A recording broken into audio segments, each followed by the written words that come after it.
Kani exciting part ka lang. Pagkano daw ang ticket ko. So, ang ticket ko guys, exciting na siya kay mag-book na mag-ticket.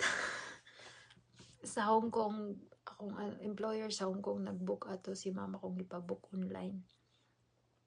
That was 2 months early before flight. So, December nagpa-book na ako. Nag-flight ako February 27. So, that was nearly 7,000. And then, ang luggage is nag-add kasi ako ng isa lang kasi ka 23 kilograms ang free sa airline sa ticket. And then, nag-add ako ng dalawa kasi 'di ba dinala ko yung mga winter clothes ko and something else.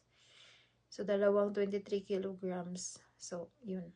Umabot siya ng mahal kasi 2,000. Umabot siya ng 2,000 Hong Kong dollars. So, mga 9,000. So, ang ticket ko lahat-lahat is umabot siya sa Philippine money ng 65,000 pesos, 'di ba? Ticket lang yun. Ticket lang yun, guys. So, that was alone na. Hindi yan kasali sa mga yung pinagbabayaran ko nung una. So, yun.